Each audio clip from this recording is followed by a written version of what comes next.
Right, guys, happy Thursday. All right, yesterday we left off and Augie had decided the last minute to not wear the Boba Fett costume to school. He was going as the Bleeding Scream like he had been the previous year.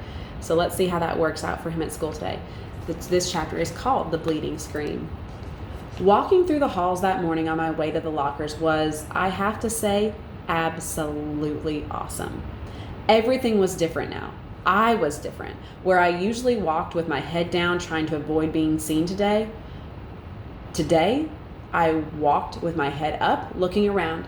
I wanted to be seen. One kid wearing the exact same costume as mine, long white skull face oozing fake blood, high-fived me as we passed each other on the stairs. I have no idea who he was, and he had no idea who I was, and I wondered for a second if he would have ever done that if he had known that it was me underneath the mask. I was starting to think this was going to go down as one of the most awesome days in the history of my life.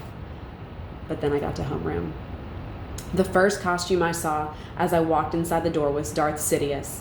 It had one of the rubber masks that are so realistic, with a big black hood over the head and a long black robe. I knew right away it was Julian, of course. He must have changed his costume at the last minute because he thought I was coming as Jango Fett.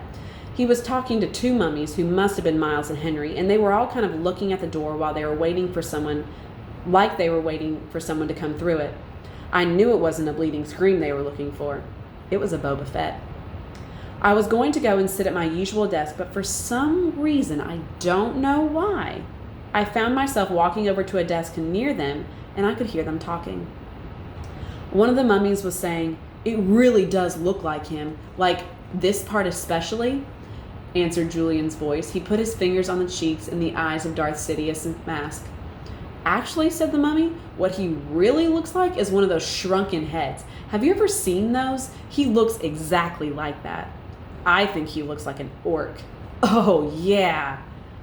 If I looked like that," said the Julian voice, kind of laughing, "I swear to God I'd put a hood over my face every day."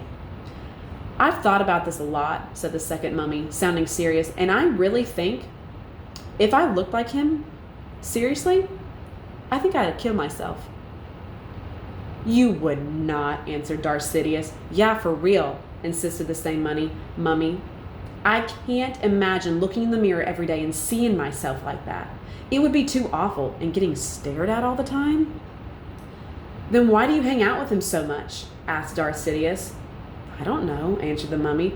"Tushman asked me to hang out with him at the beginning of the year, and he must have told all the teachers to put us next to each other in all our classes or something."